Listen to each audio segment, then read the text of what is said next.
Then we have cyclic redundancy check, CRC. CRC is performed at Datalink Layer. It is based on binary division. What we do, we take the data, append some zeros with it, and then apply a division having a divisor.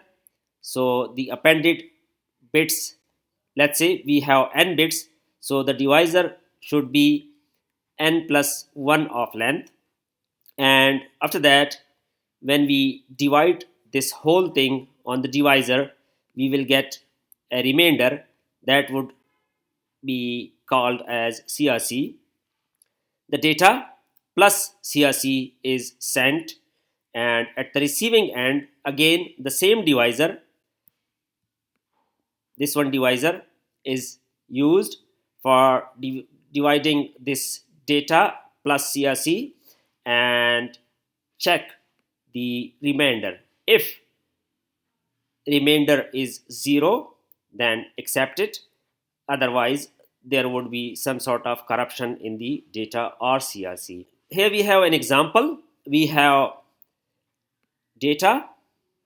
This one has to be sent. So what we do, we are appending 3 zeros with it, and the length of divisor is 1 greater than these 3 appended bits, so it should be 4 bits.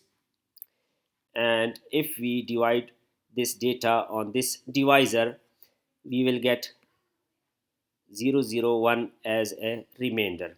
As we know that during the division we use the XOR operation, so if we have 1 then it should be 0 for 0 it should be 0 for 1, or 1 it should be 1.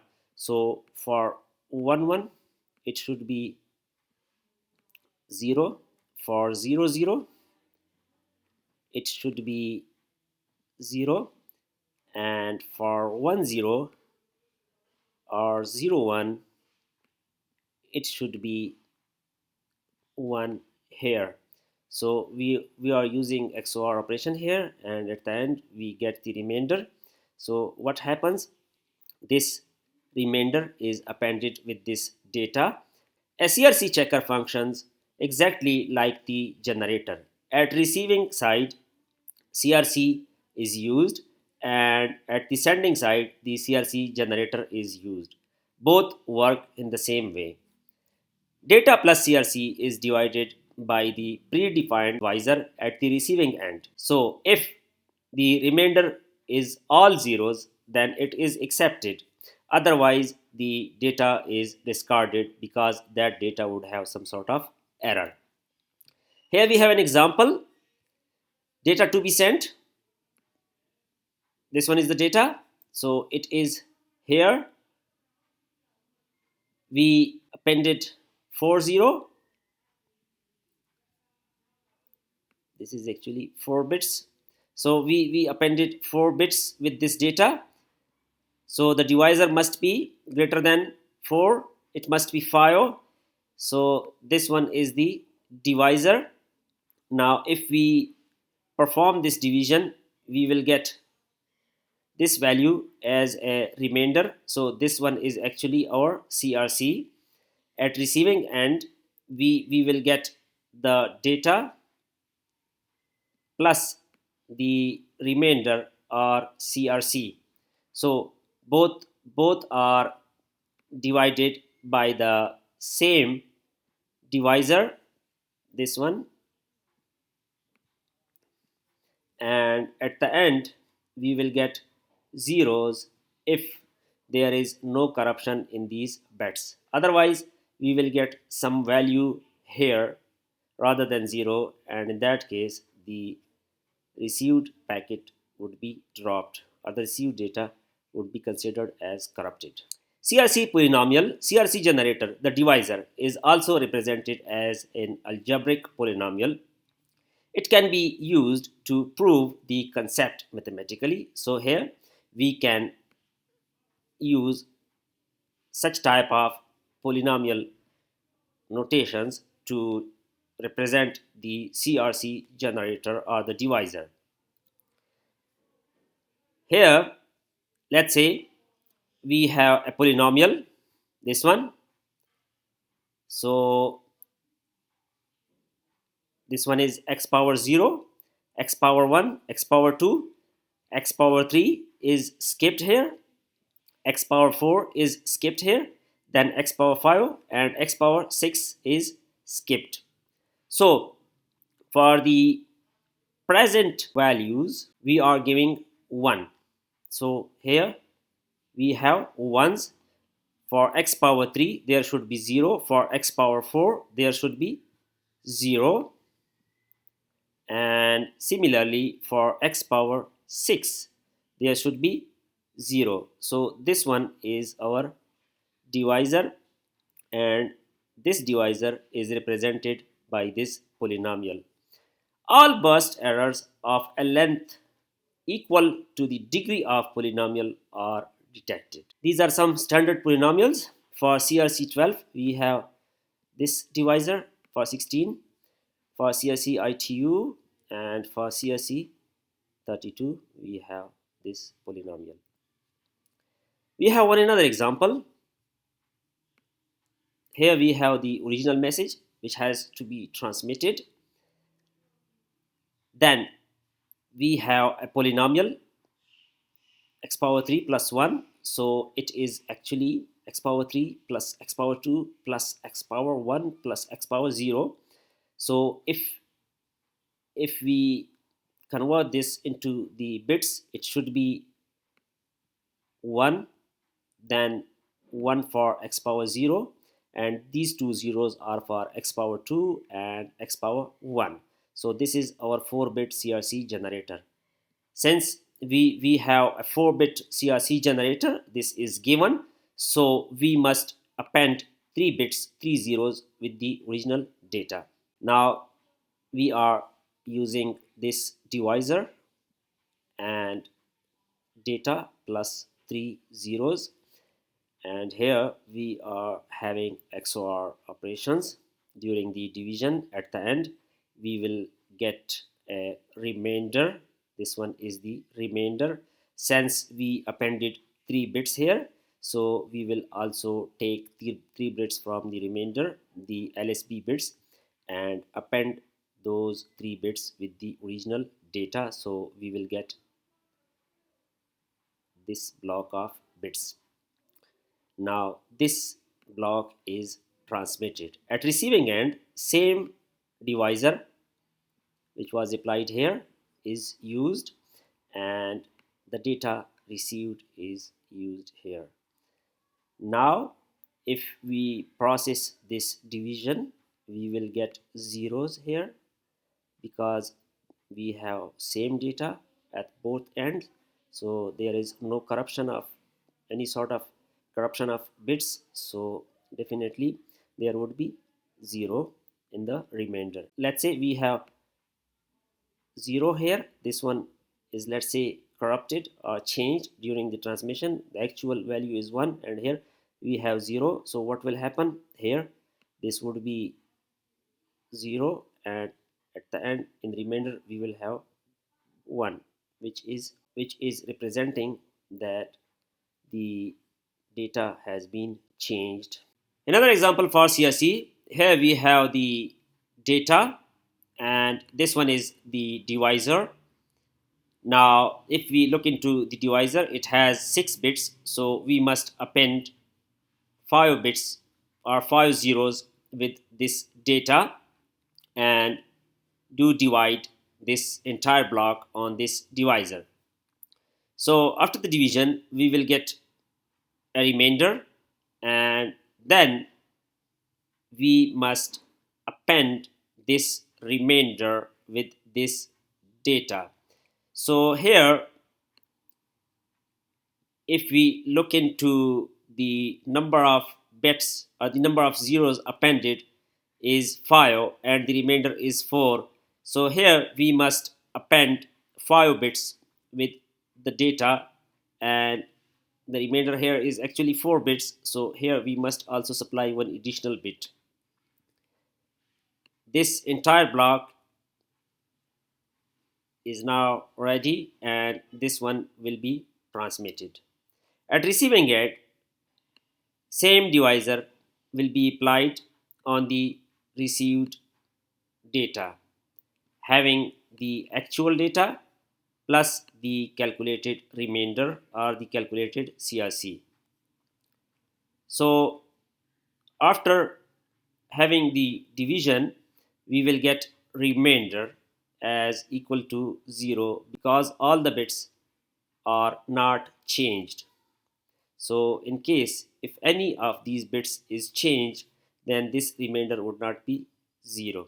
Checksum is used to check the corruption in data. This is used for checking errors if occurred in the received data. The sender calculates a short value known as checksum and sends it with the data.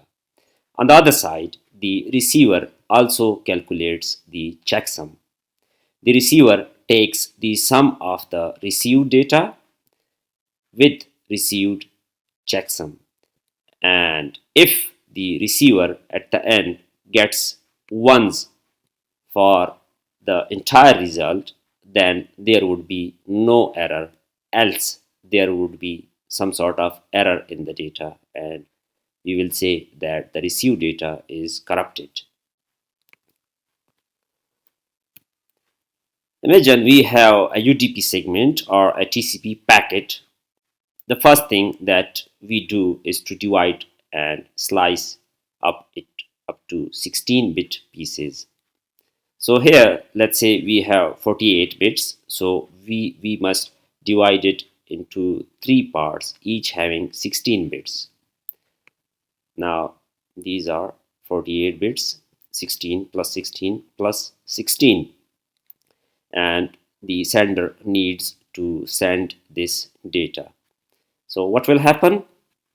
The sender will add these 3 blocks of 16-bit each by using binary addition. And below, the sender will get 16-bit of data for this binary addition. After that, the calculated bits are considered and one's complement for the calculated sum is calculated. One's complement for these bits is calculated. So this calculated one's complement is actually our checksum. We need to basically send our data. So this is the foremost thing for us, which we divided into blocks of 16 bits. And with this data, we also have a checksum which we calculated by taking the sum of these three blocks of 16 bits each and then took the one's complement of the summation. The main thing to understand is the receiver will get the data as well as the checksum. So here we have 3 blocks, 48 bits, and the receiver will get these 48 bits plus 16 bits checksum. So the receiver will get 64 bits. These 3 blocks of data plus this checksum will be received by the receiver. The receiver will simply add all the above 4 blocks. All these blocks will be added. Data as well as checksum are added together. So if we add all these, we will get these 16 bits. All the fields will be ones. In case if there is no corruption in the bits, then the receiver will get all the 16 bits as ones. And if there is even a single zero in these 16 bits, then it would be assumed that there is an error induced during the data transmission. Let's consider a proper example for UDP checksum calculation. We are going to send this data, which is testing. So we have 1, 2, 3, 4, 5, 6, 7. 7 characters. One character needs 8 bits. So as earlier we saw that for checksum we need these blocks of 16 bits. So what will we do? We will add 8 zeros with this data to make a complete block of 16 bits. So we will have block 1, then block 2, block 3, and this one would be block 4. Adding this block of 0 or adding these 8 bits is known as padding. UDP checksum calculation includes 3 sections. This one, the pseudo header, then UDP header, and data. The pseudo header is the part of the header of the IP packet in which the user datagram is to be encapsulated with some fields filled with zeros. If the checksum does not include a pseudo header, a user datagram may arrive safe and sound. But if the IP header is corrupted, if we get some corruption in these addresses, let's say, it may be delivered to wrong host. The protocol field is added to ensure that the data packet belongs to UDP and not to TCP. So for this IP address, we need 4 bytes, means 2 blocks of 16 bits. So we are taking these 2 octets, 153.18, 16 bits, and 8 bits and 8 bits, then 8.105. Here we have 16 bits. Then for destination address, we have 16 plus 16 bits. Then we have the protocol and length. So for here we have 16 plus 16. Also we padded some zeros. After that, port numbers, the port number of source as well as destination process. Then the length of UDP header, then the length in UDP header. After that, checksum, this one, and then we have the data. So if we calculate the binary sum of all these blocks of 16 bit each, we will get this sum. And if we take 1's complement of this sum, we will get this checksum.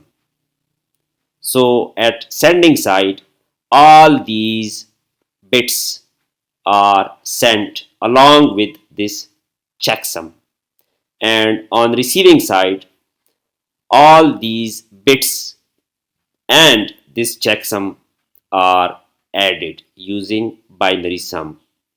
And if on the receiving side ones are computed, then we will say that there is no corruption in the data. Otherwise, the data would be corrupted.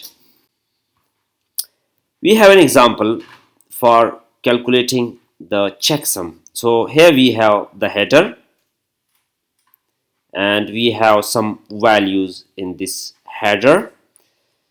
So here, if you look into this header, we have 32 words, 32-bit words.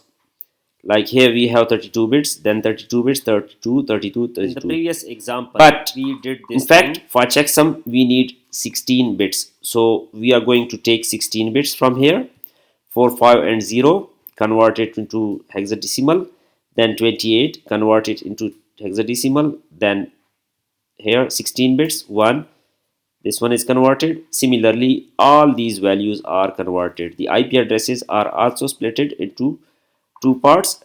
1012 is taken, then 14.5 is taken. So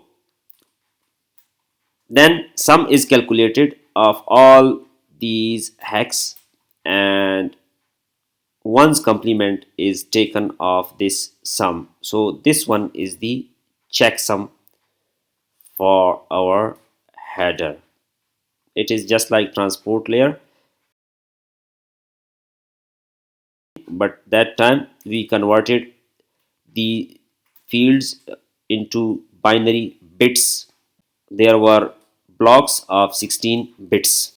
The summary of today's lecture. We started our today's lecture with the definition or the concept of error in the data. Then we talked about the types of errors. There are two types of errors: single bit error and burst error. Then the error detection process, the concept of encoder and decoder. Actually, we use a generator and checker, generator at sender side and checker at receiver side. Then the error detection through redundancy. So for redundancy, we have parity bit, and parity bit is used by VRC and LRC. Discussed about the parity bit.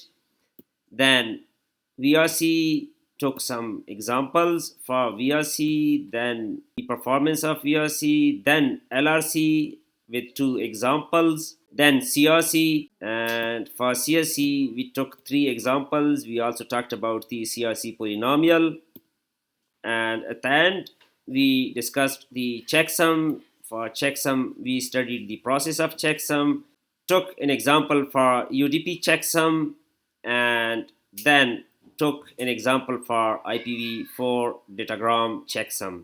So this was all about today's lecture. I hope you will also explore these things by yourself. If you have any question, put your queries in KCMS. Thank you.